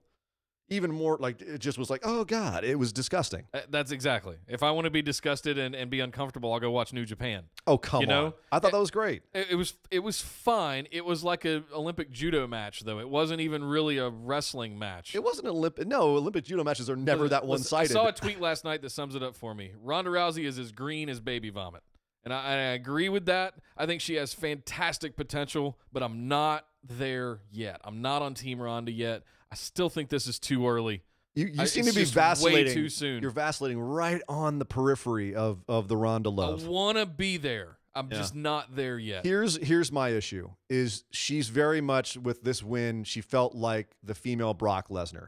And I'm not just saying that because of the MMA background. I'm saying that because now she is the monster who I think you've built up to the point where it's unrealistic if anyone beats her. Yeah. You know what I mean? Nia kind of took it to her because Nia does, but even Nia lost pretty convincingly. If it wasn't for the Alexa interference, she was done. Who in the world can even touch Ronda at this point with how she dismantled Alexa here? That's 100% of the reason why I didn't want to put the belt on Ronda Rousey. Right. It's why we both called for Alexa to somehow retain. Yes. Because it didn't make sense to put it on Ronda yet. unless you're a giant corporation that's about money that knows that Ronda Rousey winning your title is big business. It has TV shows that are, and then they're going to have an all-women's pay-per-view in October, and absolutely all the things. Absolutely. Right? And I thought they were going to wait and maybe put it on her at Hell in a Cell in September. Evolution. Or have her win it at Evolution. After sure. they made that announcement, that's what my immediate thought was Ronda Rousey. I would have been happy with that because, the whole thing is she's an overhyped rookie. She doesn't want to get it too soon. She's like, I want to earn this. Really? You had, one Raw match? You had one match at WrestleMania and one match with Nia Jax, and now you get the championship. It doesn't feel to the people that are hardcore fans like you've earned it. It really doesn't. At the same time, I get it. You want to have, she is inarguably exciting. She is arguably fascinating to watch and electrifying in the ring, right? So she is. I think it's inarguable that she's really good. Electrifying might be a strong word, but I think she's. I think The Rock was an electrifying in-ring entertainer. Well, yes, that was his catchphrase. Oh, but, of course, but because you he owned it and he on was. this show, you've said how much you enjoy Ronda in the ring. You have. You're mad right now because of this match, and this is what's in your mind right now. No, I was the guy that's been saying I'm not there yet. You said you were there. I'll go pull the clip from this show. You saying you were there. Fine. You were there. You were in. You're just mad because after this, the coronation. No. Well, that's part of it, but I didn't. Hands down, 100% did not want the title to end up on her. It's too soon. It's too soon. And it's led to exactly what you were just saying, where nobody's gonna. It's insurmountable at this point. Yeah, Drew just in the commentary said, "Did they put Alexa and Ronda in a cell?" Well, they would have. They would have if Ronda hadn't just beaten Alexa. It would have made more sense to have them be in a cell if Ronda needed to contain Alexa. If Alexa had escaped in this match and somehow held on to her title, and Ronda was like, I need a way to keep Alexa in the ring so I can kill her. I would love to have seen Ronda be that just ever chasing, baby face of your women's division, chasing after this chicken shit heel that constantly slippery slimies away from her. Do a match, have her get away at SummerSlam, put her in Hell in a Cell, have her escape somehow out of the cage. Fine, and then have the thing at Evolution where you ultimately hand her the title. I'm on board with that. Sure. To do it now? Yeah, it felt too soon. She's been here since February. It felt too soon, and then to have this really over-the-top celebration afterwards where, she's getting hugs and love from Natalya, who I thought was going to turn on her. I was hoping Natalya was going to turn on her, but she didn't. Making out with her boyfriend or her husband, I guess, in the crowd. The Bellas jumping in the ring. For some freaking reason, the Bellas jumped the barricade and got in the ring with Ronda and Natalya and all, celebrated together. I didn't understand that at all. That was the part of this that drove me nuts. Is okay. The coronation. The coronation. I can understand Ronda getting the belt from a business standpoint. I really can. That's when I can go, all right, I don't agree with it. I think you're hot shot in this. It's too soon, but I get it. All that rest of that stuff I felt was excessive and egregious and just obnoxious. So that was where. Yeah, I was ready to throw my TV out the window. Well, you must have had a lot of fun because next up was Roman Reigns versus Brock Lesnar for the Universal Championship, the match we've all been waiting for with bated breath. Oh, wait, no, I'm so sorry. That's totally incorrect. We've all been hoping and praying what happened to just pull this damn Band-Aid off and get this over with, get this whole awful thing over with. Just give Roman the goddamn title and have this be done. We're sick with this, which, of course, was Vince's plan all along, was make us sick of it so that we would actually be happy when Roman finally picked up the title, which he finally did. Roman got the title. That being said, how he got there, I thought was really smart. And the only thing I can relate it to was kind of like a magician's sleight of hand. Yeah. Yep. Braun Strowman coming out after having beaten Kevin Owens to keep his brutalized Kevin Owens after, to retain his briefcase, comes out and gave what I thought was one of the coolest speeches that I'd heard in a really long time. It was like, I don't give a damn who it is. I'm not this wuss that, I'm not going to stab you in the back. I'm going to do it to your face. His is much better. But I loved, and then he just stood there outside the ring. Well, I thought it was like, I'm not a coward. I'm just going to wait outside the ring until one of you guys is really, tired, and then I'm going to beat the crap out of you and take your time. No, it's whoever wins. Right. It's like, dude. I appreciated that, though, for what it's worth. They'll make it a triple threat if you're really not a coward, man. No. They wouldn't have done that. But whoever does win, I thought it would They wouldn't have done that. But I thought Braun it would have been an character. interesting thing to have had. Just continue the thing. It's almost a running joke now. Have Roman lose to Brock, but have Braun go in and cash in on Brock and get the title. That way Roman continues to have somebody, and we can continue the Roman story around Braun on TV. But no, this Braun was an unfortunate victim of, I don't know if there's a word for, like you said, magician's sleight of hand. Braun came out to get the pop and the cheers so that it could just be passively handed over to Roman upon his beating him and Brock beating down Braun Strowman outside. So exactly. Think of this, like we said, sleight of hand. This is a magician saying, okay, you guys are going to boo Roman. You're not happy with the fact that I want to put this on Roman. How do I put all these bells and whistles around? How do I manipulate everything so that at the very least, Roman won't get booed out of the building? Yeah. That's the bare minimum that he wants right now, right? Is, okay, so here's Brock, here's Roman, and here's that guy you like, Braun Strowman. Huge pop when he comes out, right? Everyone's like, yes, oh my God, it's going to happen. Up. Sure, it was exciting. But then Braun's not going to get involved in the match, so it's going to just be Roman and Brock. But everyone's going to be sitting there watching, well, whoever wins, Braun's going to come in. Halfway through the match, of course, Braun gets involved in the match. One of the I think Roman got thrown onto him on the outside. No, Brock sidestepped a spear, and he ends up Roman jumped out. Roman jumps into it and hit Braun, and then Braun wasn't paying attention, and Brock attacked him on the outside, beat him down, hucked the Money in the Bank briefcase pretty much back out in the parking lot. I think Brock missed a potential Olympic career in shot put. Yeah. Jesus Christ, that thing went all the way up to the Tron. And Drew, thank you for reminding me. While Braun was standing outside, there was a "You both suck" chant for Roman and Brock in the ring. Yes. Which really, sorry Vince, that's what you get for making everyone hate Brock. Is that everyone already hated Roman, but now they hate Brock too. So that's going to happen. But here's the thing: is that there was just enough distraction with Braun, with Brock on the outside that Roman sneaks in a sudden spear, 1, 2, 3, gets the championship, runs up the turnbuckle, and holds up the championship, and then we're out. Copyright out. It was so quick. This finish was so. It was. I mean, I was sitting here going, "Wait, doesn't Braun get to cash in now? He's going to get the what? We're done." It was so quick because it was that magician going, and there's the trick. We're out. Bye. Okay, see ya. Right? And Vince has worn us down. I think the reason he didn't pull the trigger at WrestleMania is because he's like, man, I'm going to get booed out of the building. I'm going to have massive boos 2 years in a row at WrestleMania for a Roman coronation. That's a bad look. He still got booed, but at least it wasn't because of Roman coronation. It's going to be looked at as they booed the non-finish. Yeah. And then he had 3 more months of just beating us down, beating us mentally down until we were sitting there going, I'm so excited that Lesnar doesn't have the title anymore. I'm so excited it's back on Raw. It'll be on Raw all the time now because it's on Roman Reigns. And that was the bare minimum that Vince wanted. And that's what he got from this match is people going, oh, thank God. And they were happy enough that they didn't boo Roman out of the building. And that was the bare minimum that we know of. Because we didn't get to see it for I was reading the seconds. live reports, and people were like, yeah, everyone was just kind of like, what? I mean, boo, what? Everyone was so like taken aback by this match and kind of like, well, I guess it's good that Brock lost it. And I think we've all been marinating in it for long enough that it's like, yeah, okay, well, I guess that's that.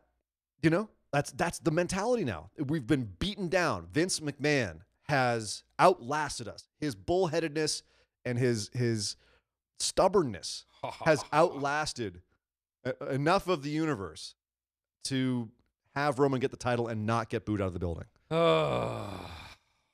It'll be interesting to see what happens tonight on Raw. I don't know.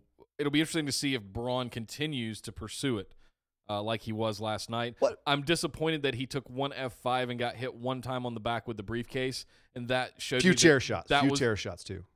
Bunch of chair fine. shots. He's a 400-pound monster. That's what you've sold me. The fact that he can't take that and lays there for the next 10 minutes. The fact that he can't take that from Brock Lesnar. Brock Lesnar can give that to him and he'll stay down because it's Brock Lesnar, and only Roman is strong enough to give. What did you think of the finish of this, by the way? One spear. After the WrestleMania match where it was just spamming finishers. He hit like 3 in a row earlier. But Brock was obviously back up and fine because he beat down Braun Strowman. Sure. Sure. You know what I mean? After the. So here's the thing. There is some reports that they cut 20 minutes out of this match, and they were basically like, just spear him and we're done. Okay, let's get out. Let's surprise the audience and get out of here. You know, there is that rumor going around right now, and I haven't seen it confirmed yet by a real legit source, but probably won't. It did feel like it was rushed at the end of this match. It did. It was just like, spear done, we're out. But I think that was like I said, that was part of the plan is, hey, we're out, bye. I can't remember ever seeing Brock Lesnar have a 20-minute match. So the fact that they cut out 20 minutes, I find a little bit far-fetched. I think it was just a lot more business. You know what I mean? Braun getting back up from the beating that, as you said, was not really enough to keep the big man down. Yeah. I think there was more business with Braun, and that would have made it go 20 more minutes, because it does seem strange to have your main event go 5 minutes. Maybe he was going to get up and cash in, and they just postponed it, and that was the pause? That was the delay? I guess we'll find out. Well, I guess we'll find out. I don't know. But bottom line is, that's SummerSlam. What are your overall takeaways from this? Do you think it was a good show? It's one of those things where overall I thought it was a good show. B+, if I had to put a grade on it. That's the grade I'd put on it too. There were a few things where I just they could have just cut fat out of the whole thing, like unnecessary kind of stuff. Maybe 2 that I can think of. Cut the Elias bit out. Wasn't needed. Didn't need all the Bella's shit and the Ronda Rousey coronation afterwards. You could have cut an hour out of the show. Yeah, I've still yet to hear a good explanation for why WWE needs its big pay-per-views to go 7 hours. I've yet to, because it's not because of commercials. I don't know why. I think it's because their rosters are so bloated or something. I don't know. If someone in the comments could enlighten me as to why WWE needs these pay-per-views to go for so long. Yeah. I don't understand it, but apparently it's not going to change anytime soon. What about you? What did you think about it? Again, B+. I thought it was a really solid show. As I said at the top, there was almost no points where I was not entertained and I was kind of rolling my eyes going, this sucks. I don't think that you should build shows around having this many squashes.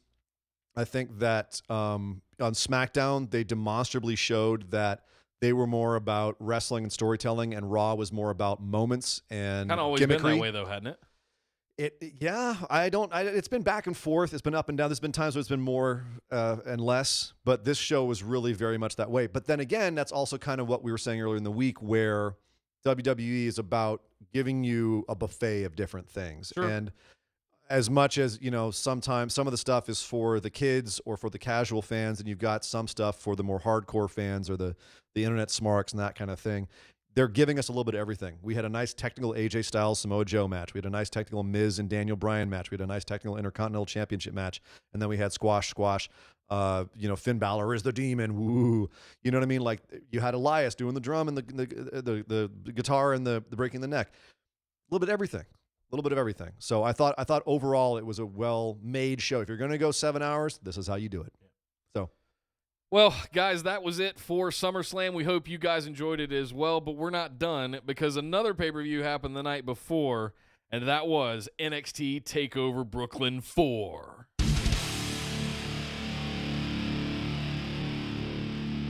Oh man! Nick, we were going to try to keep the show to an hour, but there's just so much to talk about.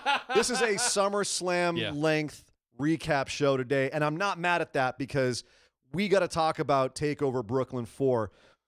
And it's, I'm kind of like getting this load of Roman Reigns and Brock Lesnar off my shoulders because we've got 5 matches to talk about on this card. And each one was a barn burner. Once again, TakeOver just dominating in terms of match quality and storytelling. And again, we talk about the production and the philosophical differences between the main roster and NXT. Right. It's hard. Like, I understand what the main roster is going for. They are going for YouTube hits. They're going for internet visibility. They're going for mainstream visibility. Influencer. NXT is for people who love wrestling. And by God, it is one of the best things in the world at that. And I love me some New Japan, but New Japan does not put on shows that top to bottom are this good. Right. They don't. In 2 to 2.5 hours. Right. Unreal. Even New Japan runs 6 hours with their stuff sometimes. Well, yeah, because they have all these tag matches in the beginning. This was just, there was no fat to this whatsoever. Speaking of trimming the fat, No fat to this whatsoever. Let's start off with Undisputed Era versus Mustache Mountain for the tag championship. Talk about opening a show. A bunch of rubber matches on this. That was another interesting thing. Wins and losses matter. Wins and losses matter in NXT, and this was the one to really. They Mustache Mountain won the titles in England. They lost them back to Undisputed Era. Then they when Trent Seven had his leg almost pulled off of his body, and Tyler Bate had to throw in the towel, which I thought was came into play in this match as well. Which was a great finish. Yep. Of course, no, that's part of the great things about rubber matches when wins and losses matter is you can do callbacks. Yeah. And the emotional investment is greater. And you'll hear us say that a lot in this about this pay-per-view. Trent Seven did have a moment where he almost threw the towel in, then he was just like, no. It was inverted. It was Trent was on the outside and Tyler Bate was wrapped up in the ring. And Trent was like, I'm not throwing in no damn towel. And he threw it in the crowd. Just Brilliant. get your ass over here. You got this.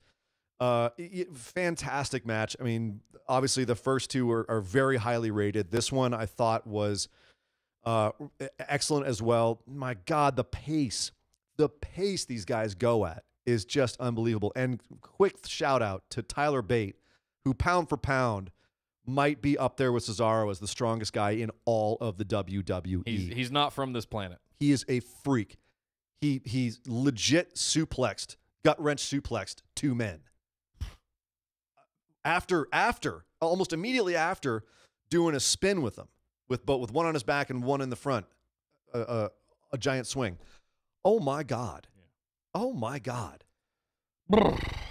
For me personally, it's been hard to top the moment of Mustache Mountain winning at Royal Albert Hall. That was just such a big... They're so emotional, hometown boys. Oh, man. And it was a fantastic match there as well. So they've all been A++ matches, and I can't pick one. The story of those matches is all one as far as I'm concerned. But Undisputed Era does retain their championships. Mm-hmm.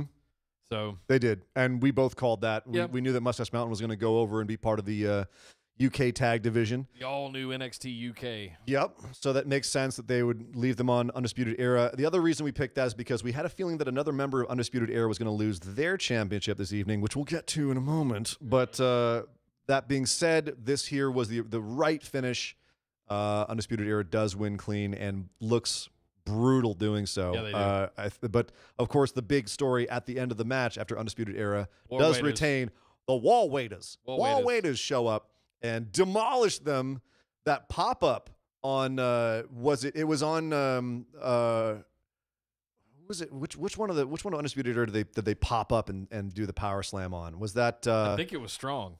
No, it wasn't. I think it was O'Reilly. You think it was I think it was O'Reilly. He could probably take it. And then Strong took the dive to the outside. That's what it was. Yeah. But no, my God, they popped O'Reilly 10 feet in the air. It was absolutely. I mean, part of it's O'Reilly jumping, but it looked insane. It looked insane. I can't wait for these big boys to work with these smaller guys.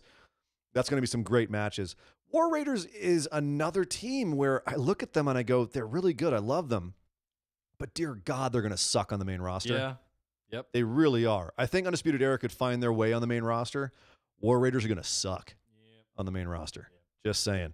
Next up, we had EC3 facing off against Velveteen Dream. Going into this, were you excited about this match? I know they're both good on the mic, and they were circling well and doing their little interactions. But when it comes down to the graps, were you excited to see these two guys get hands on each other? This was a weird feud and a weird build for me, to be honest with you. I'm still not on the EC3 train. Me either. He's not as bad as Kona Reeves. No. But little is. Because he's solid gold on the mic. Solid gold on the mic. His moveset doesn't excite me. His ring psychology doesn't move me. And I thought that the two of them did the best they could. This was I don't know if it was stiff or sloppy or what it was, but EC3 took some lumps. He took that reverse DDT or the weird inverted DDT that Velveteen Dream does, took that on the ramp and legit got a big old knot in his head, big red knot in his head. Later on in the match, I think it was a super kick when he was trapped in the ropes from Velveteen. Gave him a big old shiner, got a big mouse under his eye you could see after the match. Yep. Busted him open. And, again, this was a fine match. It's just on this card, this was the least of all of the matches. And it was Velveteen's, I believe, first pay-per-view win. So the big story of this match, I believe, because he lost to Alistair, he lost to Cassius. Yeah. And then he lost Ricochet. He lost to Ricochet. Yeah. So I believe he's 1-3 now. But the big story of this match for me was Velveteen coming out with the tights that on the butt said, "Call me up, Vince." Seemed a little on the nose. Yeah. Seemed a little on the nose. And there was some speculation. Triple H afterwards in his press conference said that he didn't know that he was wearing that until he saw it on the hard cam. Which, I kind of investigated this a little bit because I wondered if Dream would get some heat backstage for that after this. And Meltzer, for one, said there's no way that didn't go through the office. Yeah. Or someone knew. Maybe Triple H didn't know, but someone knew and said okay. But the agent, the producer, somebody, talent or something, signed off on Toronto, one of those guys. Someone signed off on it. That being said, who knows how well that went over backstage, because that seems like a bold move. I'm not in on EC3 either, but I'm all in on Velveteen Dream. Of course, that dude's gonna be, and he's 22, 23 now. God, he's so young. We say this every time. Yeah, he's so good. The sky is the limit for this kid. Yeah, call him up, Vince. Speaking of the sky is the limit, Ricochet versus Adam Cole. I'm still shaking. Wow, I'm still twitching. Remember how fired up we were when this match was first announced? Like we were hoping it would get announced, and then it got announced, and we were just like shaking, and I mean marking out. I think this was. I'm gonna make a comment here, and it may be controversial. Come on. I'm thinking they left a lot on the table. Yes. They did. I'm thinking it because it didn't feel like some of the things that we've seen Ricochet do before, to the extent that he's capable. And I'll say the same thing about Adam Cole.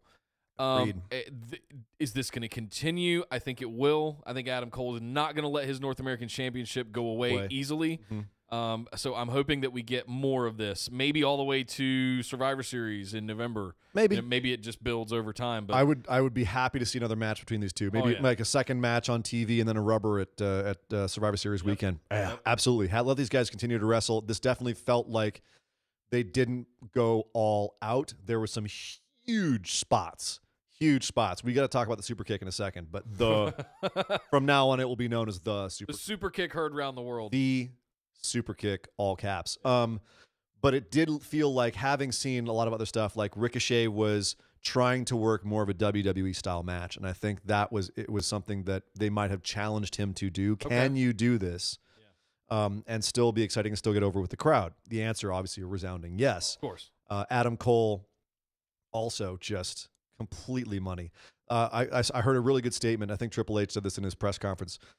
It's really hard to make this stuff look easy. It's even harder to make it look hard. And Adam Cole makes it look hard. Yes. But he makes it look easy, but it looks like he's trying hard to make it look easy. I don't know if I'm communicating that correctly. I know what you mean. You know what I mean? He's so good that he makes it look like we couldn't do that. I couldn't do that. Whereas some guys are so good, you go, oh yeah, it's easy, no problem. Hey, backflip, no problem. Ricochet is so smooth. You're like, oh yeah, flying double twist, reverse moonsault, planche out of the outside. Yeah, that's what normal people do. Nah, man. No, Ricochet is a freak. No, so the whole funny line was Adam Cole saying, Ricochet's good. He may even be great, but he's not special. I vehemently disagree with you, Adam Cole. That was the point of the match. That was the story. Yes. Was Ricochet being like, actually, I am special. Yes. So let's talk about the super kick. So a lot of flack, because if you haven't watched it yet, first of all, go watch it. Second of all, there was a spot in this match where Ricochet did a moonsault from the second rope, and while he was completely upside down, Adam Cole kicked him in the goddamn head. He super kicked him in the goddamn head. This is one of those moves where it needs to be executed to the inch perfectly, or someone breaks a goddamn neck. And it was executed perfectly.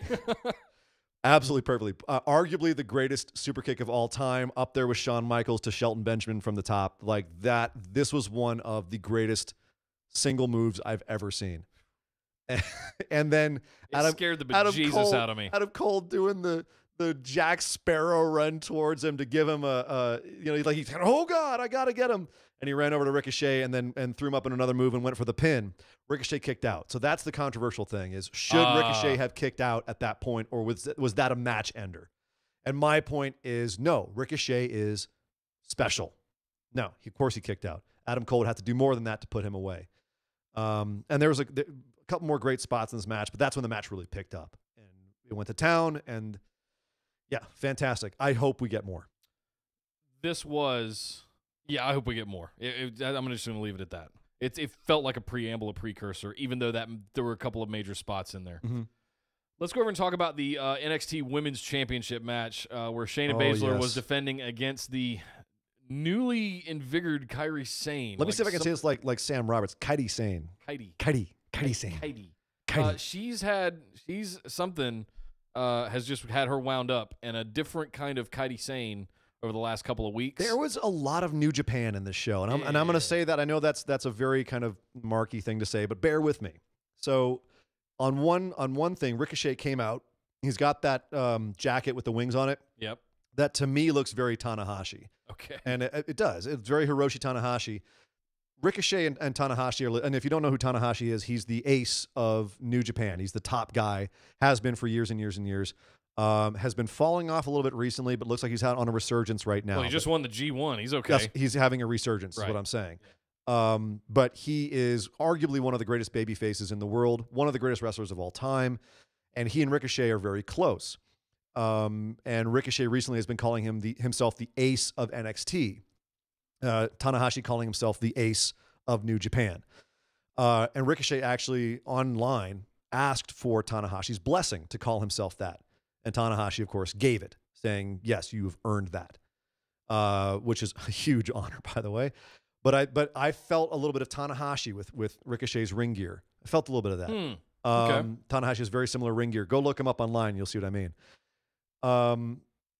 With the Shayna Baszler match. So the finish of the G1 this year was Tanahashi versus Ibushi. And it was Tanahashi getting beaten down by this younger guy with all this energy, and Ibushi got really vicious at one point in the match, to the point where you're like, my God, the old Tanahashi is just going to get crushed. And then Tanahashi manned the hell up and had a complete Hulkamania moment where he just, every massive stiff hit he would take, he just turned back to Ibushi and yell in his face. I felt that with the Kairi match. And then triple tapped him. Yeah, triple finisher. Just murdered him. Kairi did the same thing with the elbows. Kairi did. Well, she tried to do the same thing. And this is the story of this match. By the way, so before we go any further, I loved this match. Me too. I loved the storytelling. I loved how vicious Shayna was. I loved how kind of sweet and goofy Kairi was until she got set off, and then she became a freaking animal.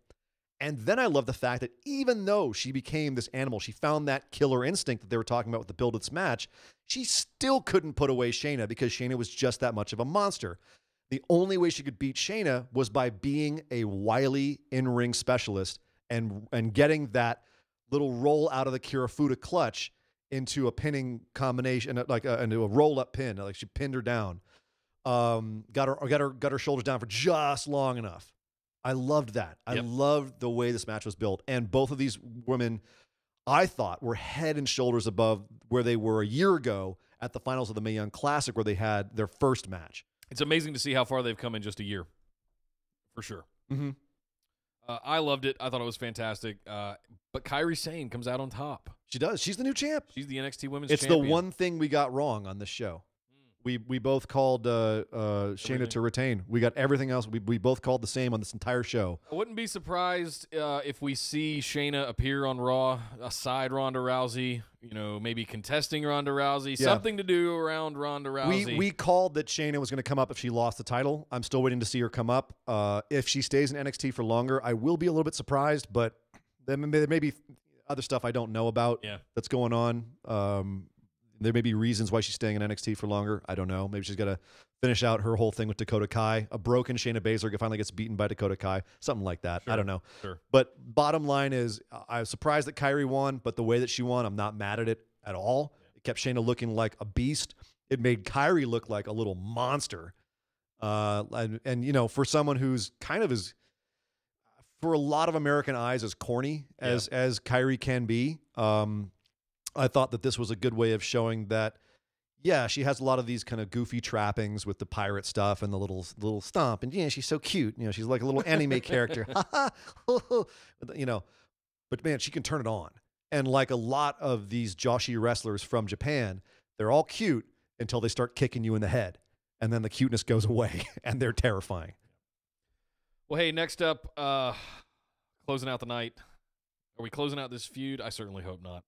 Johnny Gargano, Tommaso Ciampa, round 3. Trace. Yes. Wow. Again. Wow. I don't feel like, I mean, they keep escalating from the previous matches. They keep finding new ways to just destroy each other.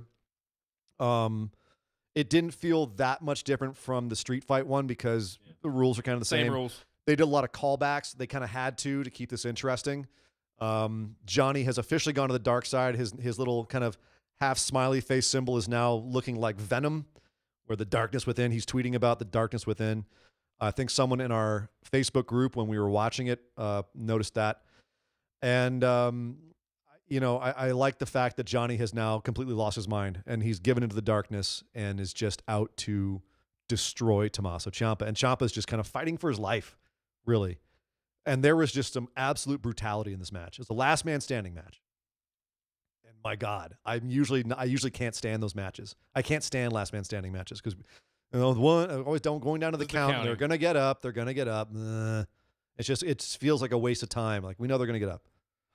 This to me, you have a note in here. Does the finish feel like a letdown? Yes. No. I was not let down. A lot of people were. Okay. I'd love to have that conversation. Were you one of them? No, I was not let down by the finish, but at the same time, it didn't really flip my wig.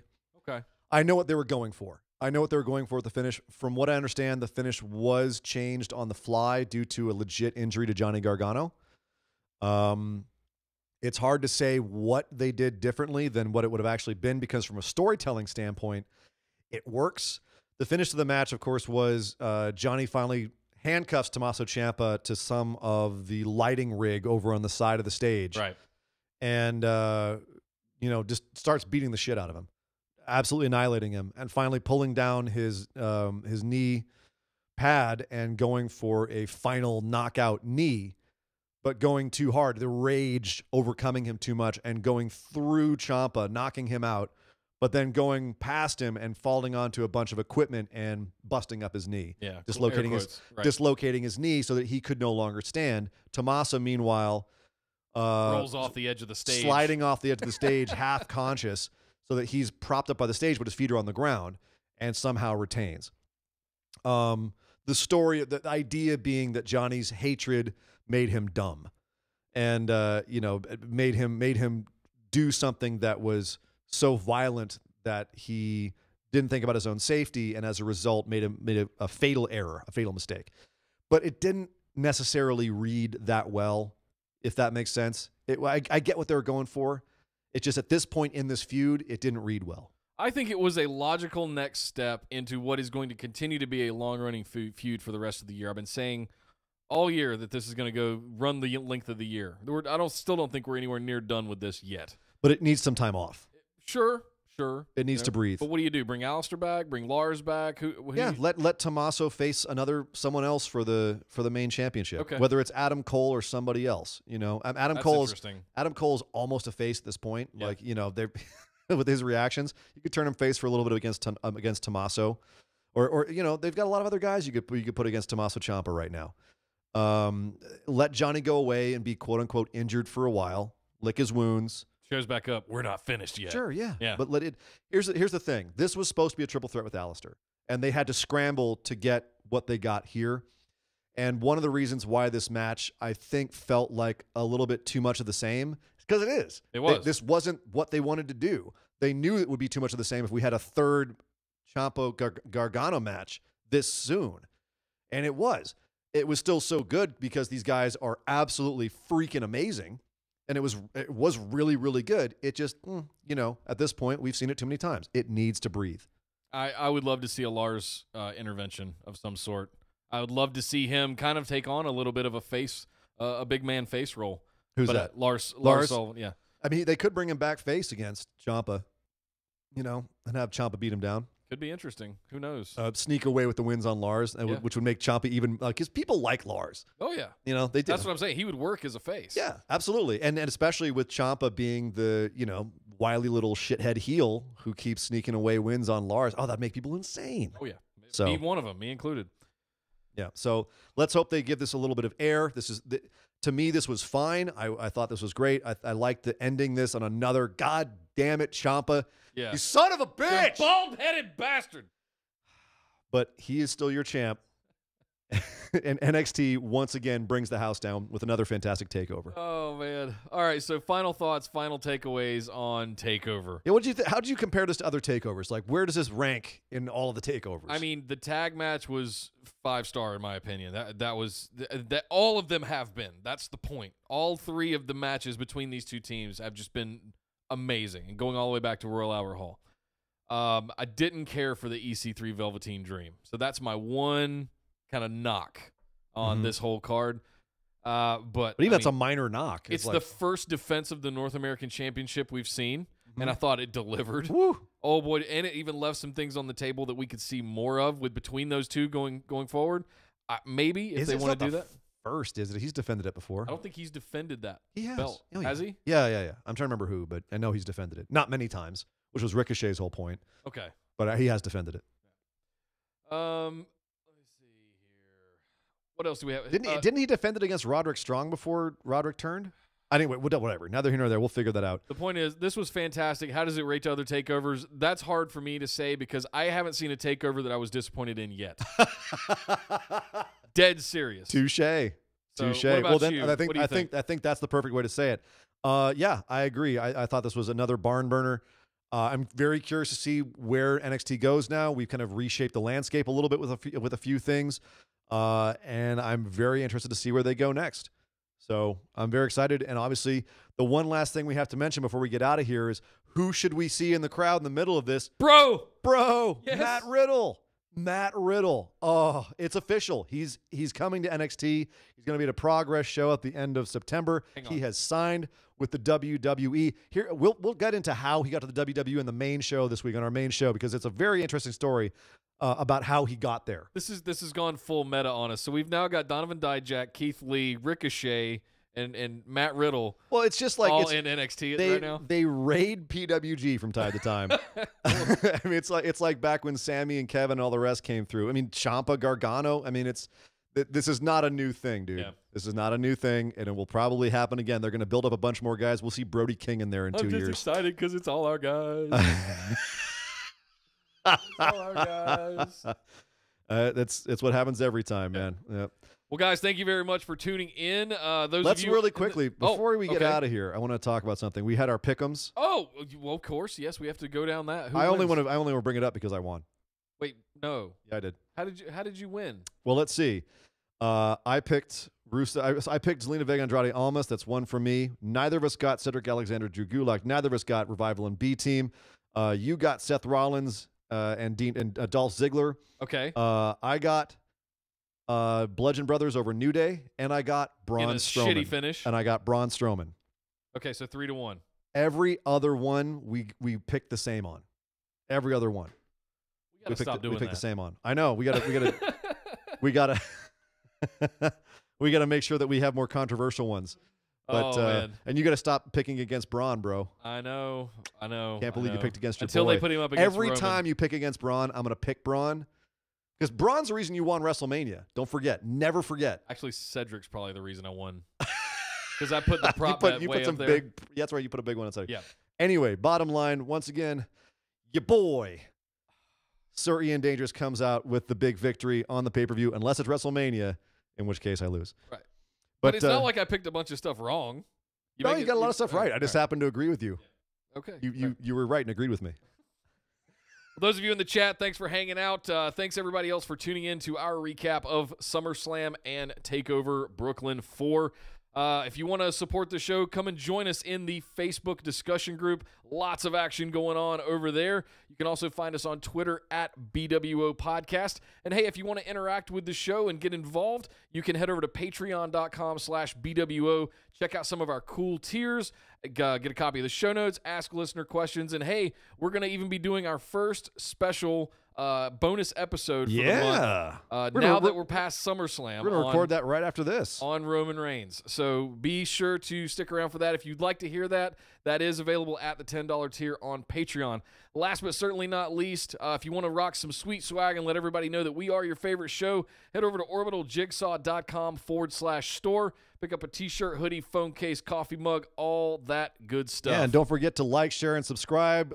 Tell everyone we're on YouTube now. Yes! We're on YouTube. Everyone go subscribe to us on YouTube. Leave comments and leave comments on your podcast app of choice, whether that's on Android or on iPhone, iTunes, Spotify. What else are we on? We're on... you can leave reviews on Facebook. You can leave reviews on Facebook. Yeah. Or just send us a note at bwo@orbitaljigsaw.com. We love that feedback. Yeah, please let us know what we can do better to make a better show for all of you guys. But I'm Nick Howell. You can find me on Twitter at Nick Podcasts. And I am Sir Ian Dangerous. You can find me on Twitter at Sir Ian Dangerous. But by God! Would somebody stop the damn match? This show is part of the Orbital Jigsaw Network. For more episodes, subscribe to us on iTunes, Google Play, or Stitcher Radio. For details and show notes from each episode, check us out, orbitaljigsaw.com. And we're out. What's up, guys? How'd you guys like the show? Hope you enjoyed it. For those of you still in the chat room. Oh, yes. Still in the chat. Not going to kill the stream just yet. Got to let it save and do all that kind of stuff. Let it simmer. Yeah, let it hang out for a minute. Got to let it analyzing. I don't know what it's doing. It's analyzing. That's terrifying. It's terrifying. Terrifying? It's terrifying. Terrorizing? Terrorizing. It's like Triple H early in his career. Yeah. Terrorizing. D-Mac said, every time I see Ciampa, I pretend I'm Nick and say, that bald-headed bastard. That's you, Damn though. Right. I say son of a bitch. You say that bastard. I say you bald-headed bastard. Yeah. Bald-headed bastard. Son of a bitch. God. See, I didn't have that big of a problem with the finish because I knew there's more to come, and I don't know how because Johnny just turned. It just was a weird finish. It was. I get what they were going for. I felt like it just didn't quite land. It's one of those. Triple H said, I'm quoting him so much today, but because he had a big press conference afterwards, like a Facebook press conference. But one of the things he said was, if you can get 70% of what you plan out there, you're happy. Yeah. And again, I get it. It's one of those things, like with Ronda winning the belt. I can wrap my head around it. There's some stuff I don't like their coronation crap afterwards. Yeah. But I can understand what they were going for. I can understand the theory behind it. I know what they were trying to attempt with the Ciampa Gargano finish. They didn't quite stick the landing, but I can't be mad at them for it. I can't be sitting here and being like, you guys screwed up. Especially after what they did for the rest of the half an hour of that freaking match, which was just madness. I mean, talk about some of the gnarliest hits of the weekend. We talk about Jeff Hardy's Swanton bomb, and we talk about Velveteen Dream's massive elbow drop to the outside, which we didn't even touch on some of the stuff he did. Death Valley Driver on the apron. That one was nasty. Some of the stuff that went down in the Bludgeon Brothers New Day match. There's a bunch of big, Jesus Christ, Seth's inverted superplex to the inverted Phoenix Splash, sidewalk slam, reverse DDT, whatever the hell you want to call it. There was some monster shit this weekend. And yeah, I can't fault either of those guys for just being like the last two weekends of the G1 finals and SummerSlam, and just I don't want to say I'm wrestled out, but we got an hour and 15 minutes before Raw comes on.